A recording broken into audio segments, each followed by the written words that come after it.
require some inputs. These inputs are also not cheap.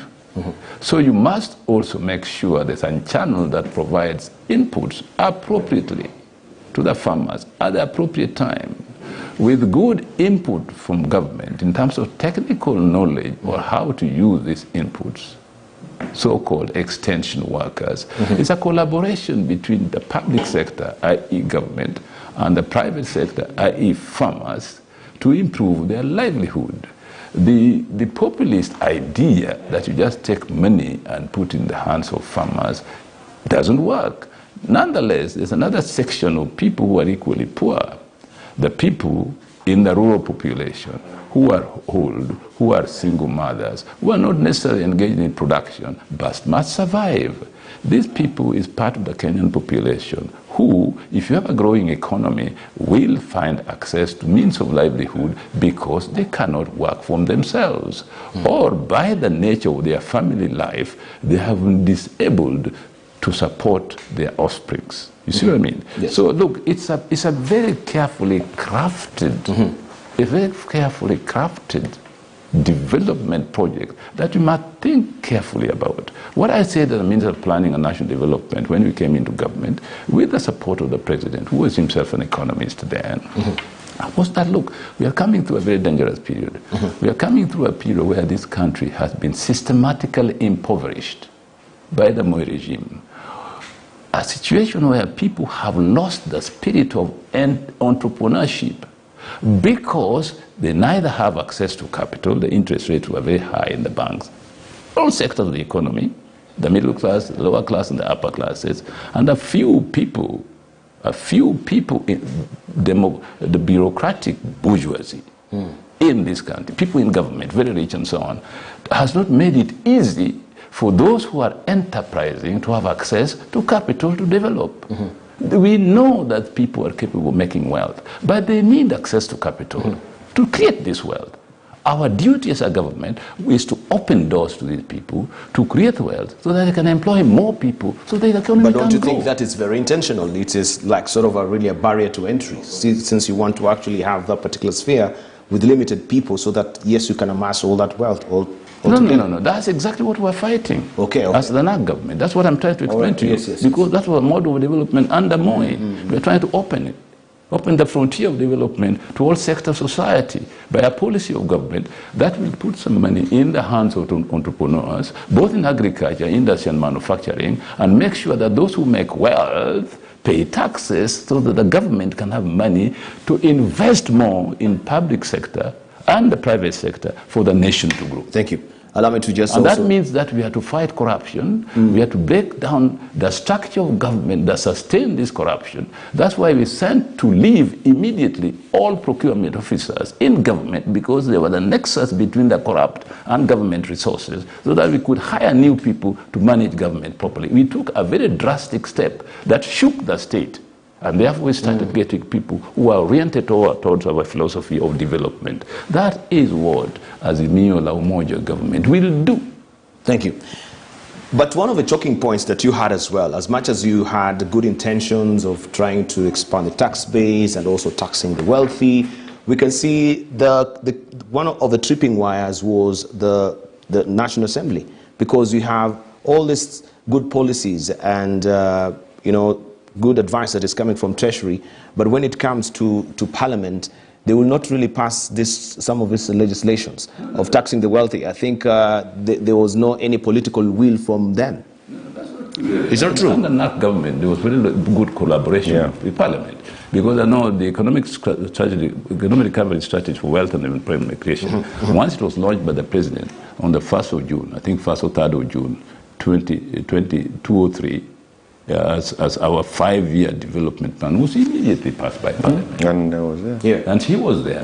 It was approved. Yes. Passed by the Cabinet, passed by Parliament, and we also established the National Economic and Social Council, which Parliament approved. Yes. And the National Economic and Social Council. That is what I was actually I was struggling for. Yeah, National Economic and Social Council. Yes. It was composed of very well-known people internationally with a lot of knowledge from all fields, which served two things. It advised the government on development, and all kinds of things. It also became a nexus between us and the international community. There was the chairman of the World Association of Engineers, there were an economist from Korea, one from Singapore, there was a lady, a Kenyan lady who was based in New York, very well-known media personality, and we brought all these people together so that we said, look, we don't know everything. We want them to criticize us where we go wrong. We want them to give us some ideas. Even Linda Choka, the then British Minister for International Development, was in the National Economic and Social Council, so she was a big link to the British government as well as British business. We cannot deny our past colonial linkages with Britain. We have a lot of companies here which originate from that background. And so we have a think tank as well as a resource center for knowledge, innovation, and access to capital that was very useful to government. And I think this kind of linkages, a government which is open to both its people and to the international community, that can revive this economy, that can rejuvenate development in our country. Thank you. All right, allow me to introduce also Jeremiah Kioni. Good to see you, sir, and thank you for joining us on Morning Prime today. Yes, we missed you also last week. I think it was important for you to be here because of your connection with Musalia Mudavadi. I really wanted to hear from you if you are actually shocked by that particular volcanic tectonic. How do they call it? Tectonic. Tectonic. It's refusing to trip off my tongue easily this morning. Yeah, but was it a tsunami for you? We'll go to that much later. But right now we're looking at the standard, the high cost of living that is tormenting Kenyans as well. Do you think, and we've talked a good game with Professor here from your end, he says that Parliament was not a tripping wire in terms of passing legislation, but during the NAC government, that was a smooth sailing in Parliament as well. Was Professor Ndungu, that is Professor Ndungu, the former chair, the former central bank governor, also part of the National Economic Social Council as well? Professor, if you may remind us, Professor. Was Professor Ndungu, the former governor of Central Bank? Yes, yeah. Part of this National Economic and Social Council? Well, look, the civil servants were not part of the economic. They were not part of it. But whenever their docket was involved, they were part of the National Economic and Social Council. And I think the governor was a member. I can't quite remember now. The governor was a member. He was a member, yes. The governor was a member of the National Economic and Social Council. Very involved, yes. So was the Minister of Finance. So was myself, the Minister of Planning. There was a key ministries who were in the National Economic and Social Council, precisely because the National Economic and Social Council needed systematic and constant contact with this ministry. Thank you. Yes. Right. Jeremiah Kione, good morning. Good to see you. Good morning. Yes. The high cost of living, briefly. I can continue listening to Professor until all the time is gone, because that is sweet. I don't know how we'll get Kenyans to understand this. Because the problems that we are facing, including what is contained in the standard, does not require populist solutions. It requires some very deep thinking and a very systematic approach to the issues that are facing Kenyans. And just to add on what he has said is, why was it easy, relatively easy then, for us to come out of Moi regime and get the country running? There was very good collaboration between the executive and the National Assembly. And the reason was because the cabinet sat in Parliament. Mm-hmm. So they had an opportunity in sitting at the cabinet level, and they would then come and inform the members of Parliament on why we needed to pass the policies as had been discussed at the cabinet level. As it is today, cabinet discussions are held, and then they are thrown through the chairs to be canvassed on the floor of the House. And the chairs don't have the same kind of conviction. They don't have the same kind of understanding that exists at the cabinet. And these are some of the solutions that were contained in the BBI. How can we get this country functioning together so that we can get the solutions quickly? So when you had people running around this country saying that why we are pushing the BBI is because we are creating a position for IRA, that simple sense of mind or sense of thinking is what we must be fearful of going forward. We are not going to sort out these problems with that kind of level of thinking. And if we do not pay attention to what was contained in the BBI, look at the systematic underrepresentation in this country, the poor distribution of resources.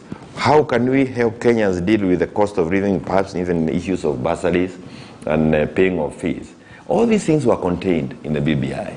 And when you, like last night we were with Mheshimiwa Mwaura, the senator, and then he throws a very simple statement saying you do not need to amend the constitution to bring back equality of representation in this country. And if we continue lying to Kenyans, the solutions to the problems that we have are as simple as saying bottom up, we really getting the country into trouble. And we need the kind of thinking that we saw with the NAC government. We need the kind of might even in parliament as people go looking for members of parliament. Very serious thing, people who can pay attention to the issues and not look for populist statement on the floor, like saying that all members of parliament are being bribed with 300,000 shillings. That is your contribution in the night and you are sitting there making some very serious law. Those kind of things are the things hurting Kenyans. And that's why we cannot be able to mitigate on this kind of cost of living, because we are not thinking about these issues. We've been campaigning for the last 4 years. Half of Jubilee has been out there campaigning for the last 4.5 years, looking for the 2022 seats. We never paid attention to this cost of living because we were permanently distracted by the people who think that all you need to do is have some populist political statements and the solution to the economic difficulties of Kenyans are solved. So including those things of earthquake. I mean, you can remember, imagine that the whole country was there waiting to hear what earthquake. The earthquake is here, the cost of living, and this is where we need the solution. And they're not going to come from those kind of platforms. Right, thank you. Sure. To what my friend has said.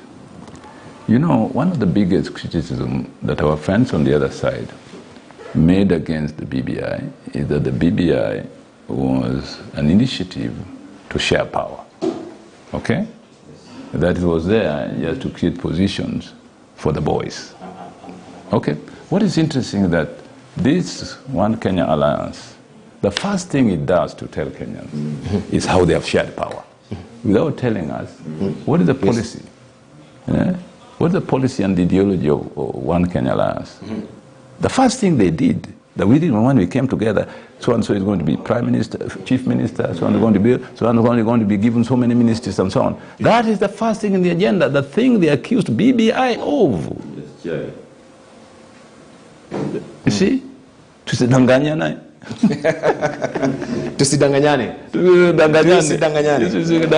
Thank you. But the point is that it is obvious that really it worries me that, and this is how fascist regime emerged, by the way, by saying one thing and doing a completely different thing. You say one thing to put down your opponents, and yet you do exactly what you are saying should not be done. But it is more legitimate because you claim yourself to be doing it on behalf of the people. You see what I mean? So these trends, by the way, let's not take them simply. They're very important. I also looked the other day, I was just thinking, Kenya Kwanza Alliance.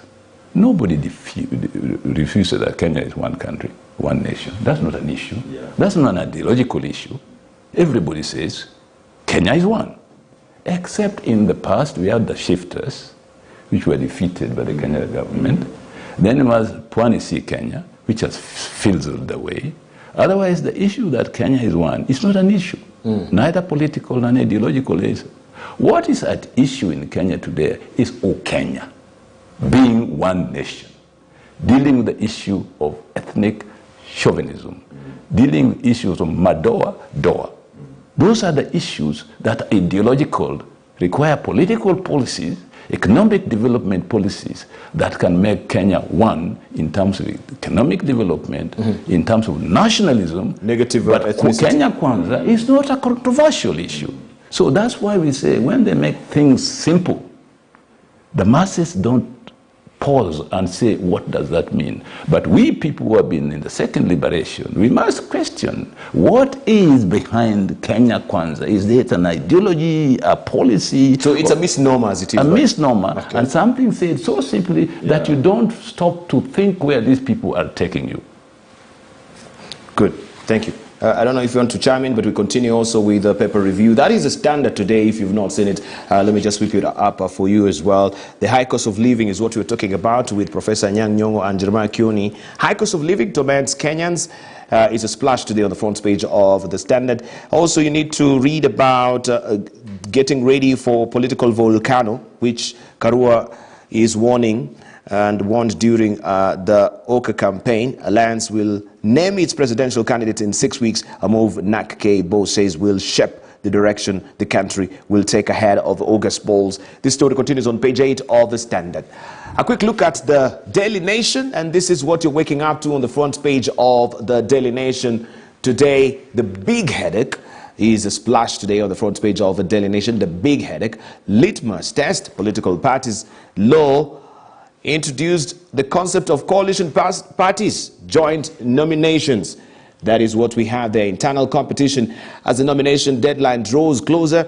A new law allowing large political formations could be a poison chalice for Azimio la Umoja, Kenya Kwanza, and One Kenya Alliance, which must now grapple with how to choose candidates for presidential county, constituency, and ward seats without triggering fallouts. It will be a delicate balance for the coalitions as they seek a winning formula. That is a story that you want to follow on the front page of the Daily Nation today there. And you can see related pictures there on the campaign trail. This is Oka, Wiper leader Kalonzo Musyoka, Kanu Gideon's Moi, and NAC Kenya's Martha Karua at a joint rally in Kirinyaga County yesterday. Also, Kenya Kwanza, we can see Deputy President William Ruto addressing a crowd at Kwambira Market, Kiambu County yesterday, and Azimio la Umoja ODM leader Raila Odinga addressing a crowd in Kawangware, Nairobi, after attending a service at United Christian Missionaries yesterday. The big headache. This is on the front page of the Daily Nation. Also on top there, ICC, Kenya still non-committal on cooperation with court, and grade 3, 4, 5 tests start today. Test will have a big impact on learners' lives. Right, let me just also pick the brains of Jeremiah Kioni on this as well. Jeremiah, this is a big headache. The political party's law now has sailed, has been assented to by the president. Excuse me, we'll still be having victims also on this particular law bill, particular act right now, that will be affected, especially people who have not made clearly where they stand as far as their parties are concerned, majority of them in the UDA. If it comes to that particular deadline, is it February the 9th? Yes. What does it portend for these legislators? Will they be out of office? What does it portend also for the deputy president? Right? Will he be also out of office if that particular law comes into effect? Because there have been a lot of ambiguity around that. Maybe you can explain to us so that we know, yes, 6 months to general election, a majority of people who are in Jubilee and now struggling with UDA, that will be made clear that they have to be out of office. Is that the case? I think, yes. There is quite a bit of misunderstanding as to what this law is all about. This amendment to the Political Parties Act, by and large, was to breathe life into coalition agreements that have been there since we became a multi-party democracy. And what we were doing is to create a legal framework so that in the event that parties are agreed to come together ahead of a general election, there is now a legal framework. Whatever it is that you agree upon is also enforceable after the elections. And it does not provide that members of parliament who don't belong to this party or the other party will have to relinquish their offices. No, that is not there. That is still left with the management of political party affairs. You know, your own party can take disciplinary actions like they had done on Maura in Jubilee. That is still as it were. So the 9th of February is not a deadline for members of parliament or the deputy president. No, it is that deadline is for the civil servants who would want to join politics. They would have to resign from politics, from their places of work, and then jump into the arena of politics. So it is not a deadline that is going to see you're going to see a lot of movement within National Assembly or the Senate or even within the office of the. When does it come to effect for the National Assembly? In the National Assembly, members, as a member of Jubilee, I have the moral responsibility, forget about even the legal responsibility, the moral responsibility of being honest to what it is I chose to do and what I promised to do to Kenyans when we were campaigning. And if I know you are focusing on these people who have been campaigning on UDA. Yes. In fact, for the whole term of this 12th parliament, yet they have claimed to be members of Jubilee. Let me clear there and say that that is not on the table. It is not a shocking thing that you are going to see happening in the coming day. No, they will be left to deal with their difficulties until their dishonesty levels. What is there is that within Parliament, if you are a chair of a committee and your allegiance has moved from the party, for purposes of ensuring that there is some order, there is, you don't want to create disorder all of a sudden, they will be removed. That's what I hold as a Jubilee. They should relinquish the chairmanship, the vice chairmanship. In fact, if the whipping was to go a little further, they would have even been de-whipped from those committees. But the idea is to make the country continue functioning, Parliament continue functioning. We have these issues that are facing Kenyans, like you're talking about the high cost of living, and reported in the newspaper. We must deal with them.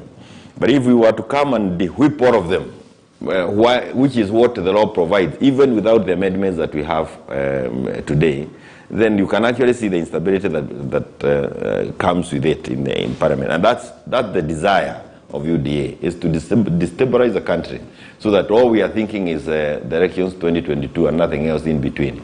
So this law does not call for members of Parliament to move from point A to point B. It doesn't? No. That is already there. That has been there since 2013 or 2014. But you can see the total disregard of the provisions of the Political Parties Act. And when we have, of course, tried to deal with it, like I have mentioned the case of Moura, it is dealt with, but then again you can see the courts have a way of blocking the management of political parties, and we need hygiene in political parties. Because even when, if I go back, even when we had the same difficulties when Professor Nyang and group were in the cabinet, because we had the same difficulties with PNU, we came into government with very many small parties. There was still some hygiene. You could actually tell people were loyal to, they were honest to where they belonged, and they agreed to work together for the good of this country. What we have to do is just bad manners. People who have no respect for Kenyans. And I can tell you, if Parliament was functioning like the other parliaments have functioned before, we would have resolved many of the issues that are there.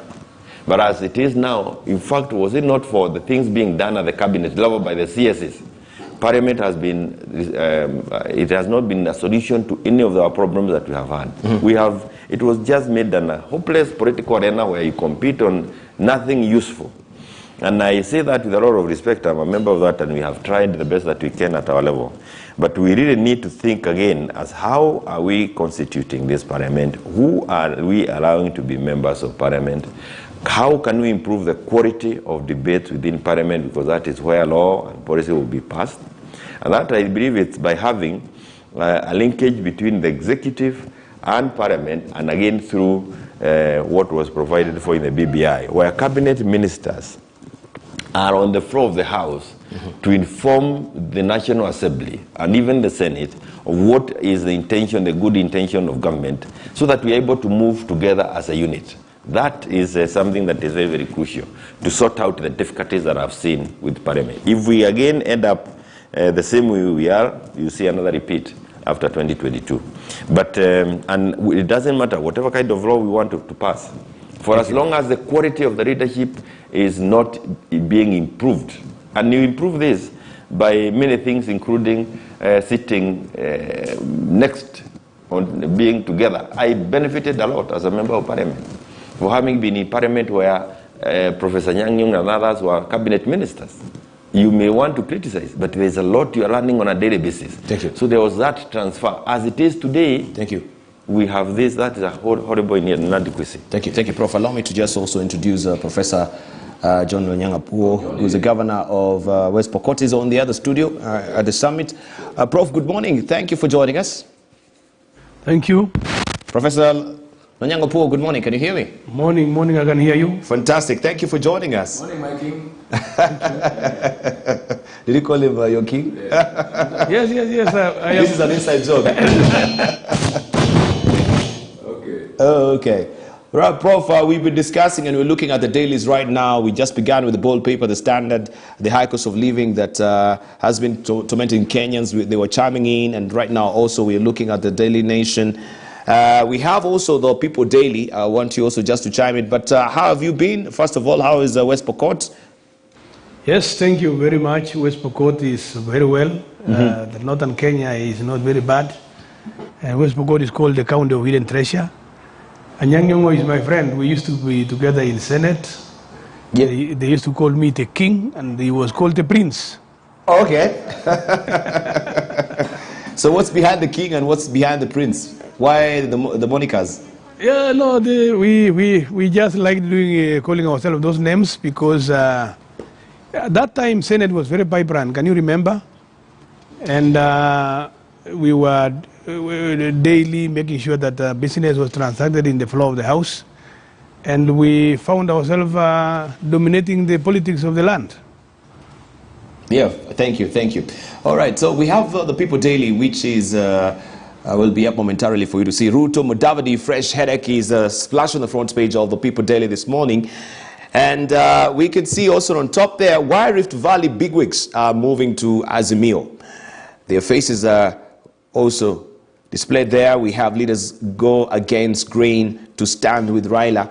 That is Senator Margaret Kamar, also Saleh Kosgei, the former legislator, and also we have David Kimayo as well, who are going to Azimio. There's a story there, or this is a related picture there. Deputy President William Ruto with ANC party leader Mudavadi during ANC's National Delegates Conference at the Mombasa of Kenya on January 23rd. Lineup dilemma. ANC leader disputes claims that he will settle for a lesser position that flag bearer. Says coalition has not yet discussed sharing positions. This story continues on page 4 of the People Daily today. Musalia has a bite here. He says, yes, ultimately we shall name the candidate who will fly the Kenya Kwanza flag in the elections. However, at the moment, our priority is to unite Kenyans and ensure we have a peaceful election. And Prof, just also to bring you up to speed, we have Professor Anyang Nyong'o saying that this Kwanza Kenya tag is a misnomer because as Kenyans right now, we are not seeking to be nationalistic, so to speak. No, that's not the time. That's what I'm saying. I'm saying that Kenya is one not in dispute. Yeah. That Kenya is one is not in dispute. It's not a political and ideological issue. Yes. What is political and ideological in Kenya? Being Kenyans, uniting Kenyans. That's why Azimio la Umoja. Azimio la Umoja. Azimio la Kenya.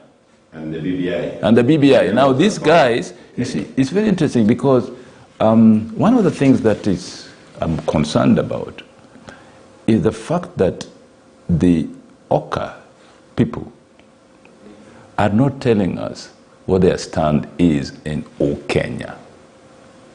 The idea of being Kenyans that we promoted. Now, secondly, why don't you hold on your thought? Because I wanted let me just finish Professor this. to actually also chime in on this. Let me just finish this one. In the 1990s, when Raila wanted to form a party, he resigned from KANU. He resigned from Parliament to form National LDP. Liberal Democratic Party, isn't it? He resigned and formed it. Here is Ruto, who is a deputy president. He is in forms order. He is still deputy president, using government resources. This is dishonest. If you really believe that you have left the government, leave it. Jaramogi Oginga Odinga in 1966, when he disagreed with Kenyatta, a good friend of his, he formed the KPU and left government. Ramogi Ochieng Oneko, who was then Minister for Information and Broadcasting, a very successful minister, then held a press conference. And he said, it pains me to part ways with Jomo Kenyatta. But as a matter of principle, because we have disagreed, as a matter of principle, I will leave government and join KPU, not because I hate Jomo Kenyatta, but the policies that they are pursuing now are against the principles we stood for when we got independence. Now, if Ruto says that what Uhuru Kenyatta has been doing as a president he opposes, he should have left Jubilee honestly and form UDA outside government rather than doing two things at the same time, deceiving Kenyans. Deceiving Kenyans. No, Jeremiah Koenig, allow me. No. I'll be. No, it's unfair. Prof was meant to come in, then he will come in, Jeremiah. Prof, that is where we are actually, plugging our thoughts on the Kwanza Kenya. I don't know, what is your input on this? What have you perceived so far? Kwanza Kenya is a new terminology that arrived yesterday. I think the arrangements for this arrangement just came recently, the way I saw. I am in a party called Kenya Union Party, KUP, which believes in our unity. Our slogan is Umoja Wetu. So the Azimio is not very far from what Kenya Union Party believes in. So, and we always have believed in making sure that the unity of Kenya is prime, number one. And we will continue working together with friends who subscribe to that ideology and that movement. So to me, we will welcome everybody, whichever corner they are, whichever parties they are. Those one who believes in the unity of Kenya and the people of Kenya working together in their diversity to make sure that we retain our identity as a nation. So I welcome everybody to this debate where we are thinking to make sure that whichever political alienation or alignment we are in, we always must put Kenya as our standard measure. Make sure that we debate around it, we protect our motherland, and so on and so on. Right, thank you. Let me introduce Isaac Boro as well. Good morning, Bwana Senator, good to see you. Thank you very much, Dabal, and receive greetings from a security guard at Garden City Mall. He's really your fan. I'm sure he's even watching. Oh, thank you very much. I really appreciate it. So you've been following the conversation, especially on the Kwanza Kenya as well. What will be your input before we take a short break and we continue the debate on the other side? I think it's not Kwanza Kenya. Kenya Kwanza is the other way around. It's Kenya Kwanza. It's different from One Kenya Alliance, which I can see Mother Karua is promising a volcano. I don't know whether that is a knee-jerk reaction to the earthquake. But I think it's important to say that it was unexpected. It has sent the shockwaves across the political divide, and it is promising to be the future of this country. Actually, it is the future of this country, and I'm extremely excited to be associated with it, because I don't know why. I can see Right Honorable Raila Odinga, in the Standard, claiming that that is an alliance of the corrupt. So I don't know whether every time somebody differs with him, that's the time the lenses of corruption opens in his eyes, because it's not right, really, to always brand people based on that. We have been accused, for example, in the past of not wanting a coalition, and I think now it is very clear. We have two coalitions competing to win power. We are ahead of our competitors. There's Azimio la Kuzimia, as I call it. And so therefore, I think it remains to be seen. It's Kenyans to make their decision, but certainly the future of Kenya is in coalitions. One of the key issues that we ask ourselves is, our alliance is based on the economy, the economic revival. And my political mentor is credited with coming up with the economic stimulus package. And that is really where we are, because of the wanton destruction of the economy under the Jubilee administration. We are actually 15 years back to where Kibaki was. And it's unfortunate that then we have to really do something, because if we don't do it, the next president has nothing to inherit in this country. He only has 18 months to turn around the economy from a recurrent surplus that was, good for, was being, carried over for development, to actually a situation where we are borrowing for recurrent expenditure to the tune of about 800 billion. So really we are a country that is going the Greece way. And even all of these things that we are promising the country, we will not be able to deliver if we do move away from the paradigm of development, where you promise roads, water, electricity. We have no budget for that, to where we regenerate the economy from the bottom up. We have just to look at our productivity and increase it, so that you have what you call total factor productivity. And then the issue of competitiveness vis-a-vis, a place of origin, in this case, Kenya. Are we able to get buy Kenya, make Kenya buy Kenya? And also the issue of now the end market, the end user. You see, in terms of what is being able to be produced by each and every county. and that is the whole conversation. Are we able to take advantage of the East African market now that Uganda is our main market? I mean, it's the biggest trading partner, Tanzania, which is catching up. Are we able to take care of ACOFTA, Africa Continental Free Trade Area, to ensure that we are able to sell our products? But are we going to make roads, for example, these that we are very proud of, roads whose goods that are transported are from other origins, and therefore then we become slaves to other people in terms of the debt that we've incurred for those very roads and railways, and also in terms of consumption. That is what is going to make a difference, especially when we have our pieces of land in central Kenya and other places being decimated into smithereens. So basically, that is a whole issue. We are an economic alliance, and we are very proud to say that Kenyans give us a chance so that we move the country forward. It is about the future, not the past. And for me, I believe that is what Azimio la Kuzimia represents. Right, thank you. It's about the future, not the past. We shall also be looking at that on the other side of a break as well. What has been the past, what is the future? Don't go away, you're watching Morning Prime. Stand